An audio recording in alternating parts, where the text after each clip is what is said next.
My mom deliberately didn't make me a plate at Christmas, so I took my children, walked out without a word and watched them panic when control was gone. My mom forgot to make a plate for me at Christmas. She said there wasn't enough, but my brother's girlfriend got seconds. I didn't say a word. I just got up, took the dish I brought, and left. They called me rude. I didn't make a scene. I wasn't expecting Christmas to go smoothly. I've long stopped expecting normal from my family. But this time, they actually managed to surprise me. Not with generosity, not with warmth, but with something colder than the weather outside. We drove 3 hours through sleep and traffic. My boys, 7 and 9, were buzzing with excitement in the back seat, not really understanding yet that family isn't always what it's supposed to be. I had a headache before we even got there, but I kept telling myself to just get through it. A few hours, a few polite laughs, eat dinner, and leave. We pulled up to the house, and nobody came out to greet us, not even a wave from the window. When we walked in, the dining room was already full. Everyone was seated like we were late, even though we were right on time. My mother gave me that quick clipped smile that never reaches her eyes, then went back to her wine. My brother Jeff was there with his new girlfriend, Lana, who he's known for about a month, but apparently was now part of the family. She had a seat right next to Mom and was talking like she owned the place. Meanwhile, my boys and I were given chairs at the far end of the table. No decorations, no place cards, not even napkins. Dinner started getting passed around. My kids got plates, everyone got plates. Then silence. I kept waiting for mine, watching the dishes get lighter and lighter. Then Mom walked past me with a smirk and said loud enough for the room to hear, "There wasn't enough for everyone. I figured you wouldn't mind, Emily." My sons looked at me like they didn't understand. Honestly, I didn't either. I just stared at her. She didn't stop walking. She just kept pouring herself another drink. I tried to stay composed. I really did. I even told myself maybe they'd forgotten something. Maybe it was just a mix-up. But then Lana in her sequin dress and fake laugh got up and went for seconds. Seconds. My mother helped her scoop more potatoes onto her plate like this was all completely normal. And that's when I stood up. I walked to the kitchen where Lana had just set her plate down to grab a drink. I picked it up without saying a word. I walked back through the dining room. The room went quiet for a beat. My mother looked at me like, "How dare you?" Jeff muttered something. Lana looked confused. I didn't care. My sons stood up too, still holding their half-eaten plates. They didn't even ask. They just followed me. I didn't yell. I didn't cry. I didn't slam the door. We got in the car. I buckled them in and we drove off. The phone started buzzing 5 minutes later. Missed calls from Mom. Then a text from Jeff, real mature, "Emily. Way to ruin Christmas." I didn't respond. I didn't look back. But what they didn't know, what I realized in that exact moment, was that this wasn't just one night. It was the last night, and I wasn't going to let it go. They called me rude, but they were about to learn what rude really looks like. The drive back was quiet. My boys were in the back whispering to each other, probably trying to figure out if we were in trouble or if something really bad had happened. I didn't speak until we got home. I made them cocoa, turned on a movie, and let them fall asleep on the couch. I sat in the dark and thought it wasn't about the plate. It was about all the plates before it. Every insult that had come with a smile. Every holiday where I was expected to bring gifts and dishes and energy and patience. And in return, I got looks, gossip, and silence. I'd been paying their bills for 2 years. That was the part no one ever talked about. When Dad had that heart thing and Mom stopped working, it was my card they used. Groceries, electric, gas, meds, even some Amazon charges that had nothing to do with survival. I didn't complain. I thought it was the right thing to do. But they never thanked me, not once. So the next morning, I made 2 calls. First to the bank. I canceled the card they'd been using and moved the automatic payments to a new one. Then I texted my parents. Short, polite, final, please don't use the card anymore. I've closed it. I'll be handling my finances privately from now on. That was it. It took exactly 43 minutes for the first call to come in. I let it ring. Then Mom left a voicemail, not an apology, just a drawn-out passive-aggressive rant about how confused she was and how disappointed she felt in my behavior. She mentioned Christmas dinner as if that somehow justified everything. Dad sent a text, "What's going on with the card? We can't get groceries." I stared at it for a long time before deleting it. Then the second wave came. Lana. Even my aunt, who I hadn't spoken to in a year, decided to weigh in. The family group chat, the one they always forgot to include me in unless they needed something, suddenly blew up with fake concern and thinly veiled jabs. I didn't respond to a single one. Not because I didn't have words, but because they didn't deserve them. That night, I sat with my boys on the floor. We ate grilled cheese and watched them build Legos. And for the first time in years, I felt light, not happy exactly, but free. I wasn't done yet. Not even close. Letting go of the card was just step one. The real message was still coming. 3 days passed without a word from me. I didn't block them. I didn't respond. I just existed like they didn't. And apparently that scared them more than yelling ever could. On the 4th day, a knock came at the door. I knew it was them before I even checked. My parents never came to my house unless they wanted something. They didn't ask to see the kids. They didn't show up for birthdays, but now here they were standing on my porch with frozen smiles and a bag of store-brand cookies. I opened the door just enough to be polite. My sons were on the couch watching. I didn't want them to hear any of this, but I also wasn't going to hide anymore. Mom started talking first in that tone she uses when she wants to sound like everything's fine. She said they were worried about me, that they didn't understand what had happened, that I must be going through something.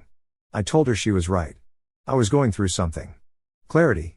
Dad stepped in, tried to act like this was just a miscommunication. He said the plate thing was an accident, that they thought I had already eaten. I reminded him I drove 3 hours with 2 kids to be there and didn't even get a seat at the table. He didn't have a response. Then Mom said something that made it all snap into place. She said, "We just thought you could handle it. You've always been the strong one." That was their excuse. That was their story. I was strong, so I didn't need kindness. I didn't need food. I didn't need a single ounce of decency. And somehow in their minds, that justified everything. I told them I was done. Not just with the money, with all of it. I wasn't playing the role anymore. Not the generous daughter, not the silent scapegoat, not the emotional punching bag who kept showing up out of obligation. I told them they weren't welcome here and that I didn't want them around my sons until they learned how to respect their own daughter. They didn't yell, they didn't cry. They just stood there stunned. I closed the door. That night, I expected to feel worse. But instead, I slept better than I had in years. The next morning, I found an envelope taped to my front door. No stamp, no name. Inside was a handwritten letter from my mother. 4 pages front and back, rambling, manipulative, sprinkled with half apologies and veiled guilt. She even mentioned how much they needed help right now and how hard things were since I cut them off. I didn't finish it. I ripped it in half and dropped it in the trash. But the pressure wasn't over. It was only getting started because people like them don't give up easily. Not when they're losing something they never appreciated. The first few days after I shut them out, it was just quiet. No calls, no texts, just this thick, unnatural silence that felt more like a setup than peace.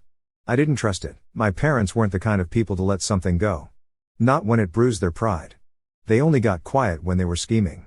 I tried to focus on normal life. I took the boys sledding, cooked meals, cleaned out the garage, tried to shake off the heaviness. And then just when I started to believe maybe they were actually done trying, it happened. It was a Thursday afternoon. I picked up my sons from school like always. My youngest ran to me chatting about some art project, but my oldest, the quieter one, handed me a folded note. I asked who gave it to him. He said a lady, not a teacher, just a lady who said she was a friend of Grandma's. The paper was a mess, like someone had crumpled it and decided last minute to smooth it out. Inside, no greeting, no signature, just a printed screenshot of my bank statement from 2 months ago. My personal account, the one they used to have access to. Charges circled in red ink, a $146 grocery bill from their town, 3 separate pharmacy charges, a hotel booking in Cape May. I never went. At the bottom scribbled in pen, "So, you've always been keeping score." It didn't make sense at first, then it hit me. Jeff. A few years back, I helped him get out of a mess after his divorce. I'd walked him through my banking app, even gave him temporary login access to move money for Mom's meds. I never changed the password. It had been years, I didn't think I had to. Apparently, I did. I got home, shut the blinds, locked the door, and changed every password on every account I owned. Then I called the bank and flagged the login. They confirmed there had been access from Nevada. Jeff and Lana had moved there 3 months ago. I was still trying to process the audacity of it when another twist came. That night, a delivery driver dropped off a box at my door. I hadn't ordered anything. No name on the label.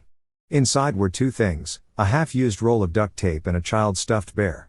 My son's, the one he'd lost at my parents' house last summer. No note, just that. I called the police to report the incident. Not because of the bear, but because now it was personal. They were playing games, creepy, calculated ones. I showed them the note, the printed bank statement, and gave them Jeff's name. They told me to install more cameras and document everything. But it wasn't over. The following night, we got back from the movies.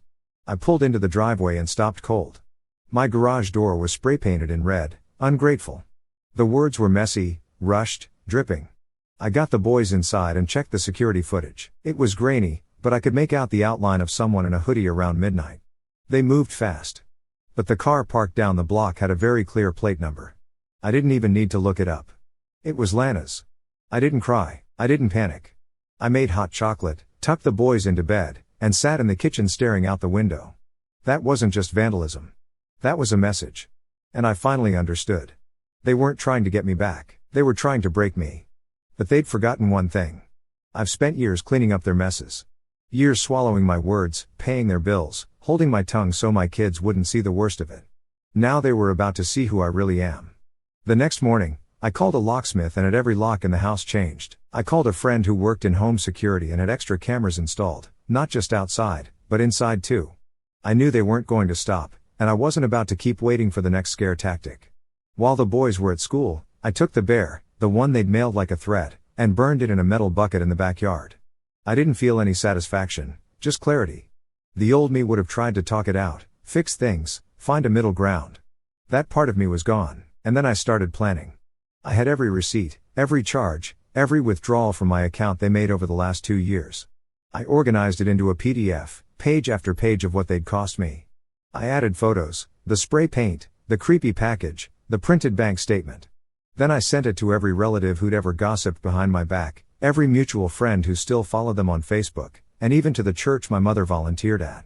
Subject line: since they want to keep score, let's do it right. It took less than an hour for my phone to explode. My aunt called me in tears.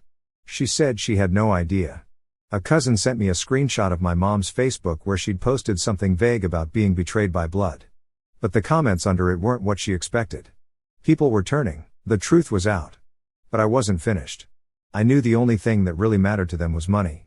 So I contacted every company tied to my old credit card and gave them updated info except one, their internet provider. I left that one out on purpose.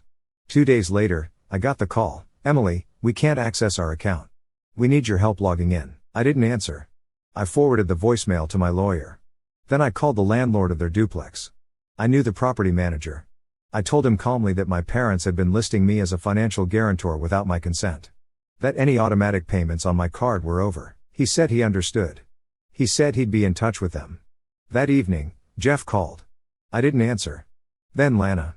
Then finally, a message from my mother, her voice low and careful: "Please, Emily. We don't know what to do." For a second, I almost felt it.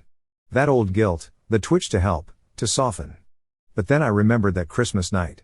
My sons looking at me confused. The spray paint, the bank statement handed to my kid like it was a school flyer. So I responded once, just once: "You said I was strong. Remember? So be strong. Figure it out."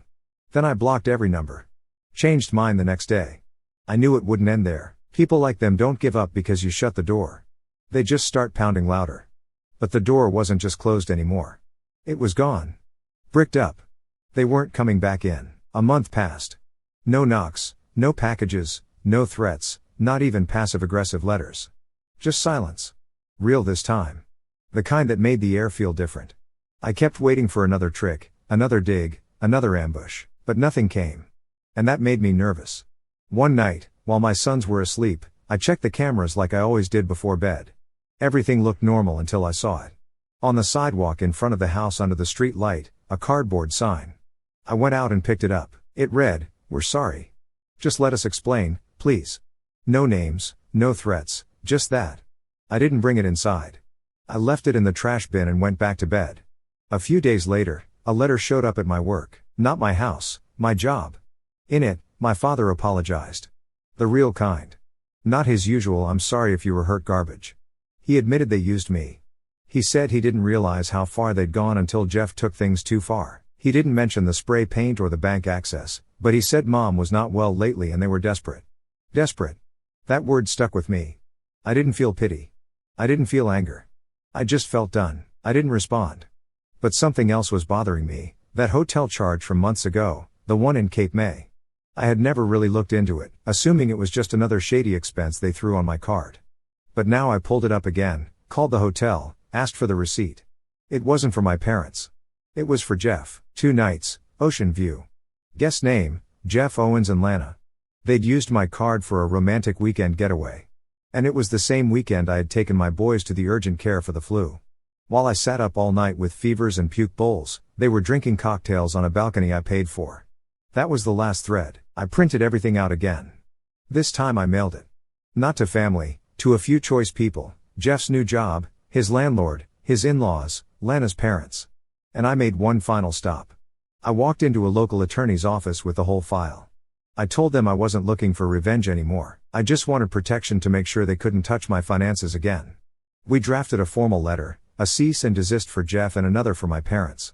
I signed it with my full name. No apology, no explanation. When I got home that night, the boys were waiting. I didn't say much, just hugged them both a little longer than usual. My youngest asked if Grandma and Grandpa were coming back. I told him no. And for the first time, he smiled. Not because he hated them, but because he knew finally I was done letting them hurt me. Sometimes the hardest part of breaking free isn't the escape. It's realizing you could have left sooner, but now that I had, I wasn't looking back. The update. 2 months passed. Winter turned into a sluggish, wet spring. I thought the silence would bring peace. It didn't. It brought space, and space lets memory grow legs. The boys were thriving. I was doing better than I'd been in years. But somewhere under it all, I kept waiting for the next hit. That's the thing about trauma. You never really believe it's over. Then I got a letter, a real one, postmarked from a small town in Oregon. No return address. Inside was a photograph. My parents standing in what looked like a church basement behind a folding table with a hand-painted sign that read "Community Donations Welcome." They looked tired, not poor, not homeless, but different, humbled, maybe. My mom's hair was shorter, grayer. My dad had a cast on his hand. There was no message, just the photo. It felt too specific to be random. The postmark matched a small shelter that ran a Facebook page. I looked it up. There was a post from 2 weeks earlier, a call for volunteers. Tagged in the photo were names I didn't recognize, but one commenter caught my eye: they've been helping out every weekend. Not sure where they came from, but they keep to themselves. I stared at it for a long time. I never responded to the letter. Never tried to contact the shelter, but it stuck with me because if they had sent that picture, and I was sure they had, it meant something had changed or was trying to. Then something stranger happened. One afternoon after work, I found an envelope taped to my windshield. Plain white. Inside was a check, signed in my father's handwriting. No note, no threats, just a check, a gesture, a reversal. I didn't cash it. I didn't tear it up either. I put it in a drawer with the photo. Not as keepsakes, as evidence. The past has a way of resurfacing when you least expect it. And I don't know what they're doing in Oregon, or why they're suddenly trying to show me a version of themselves I've never met. But something tells me this isn't the end, it's a pause. And the next time they reach out, if they do, I won't be the one left speechless. Because now I'm not just stronger. I'm ready.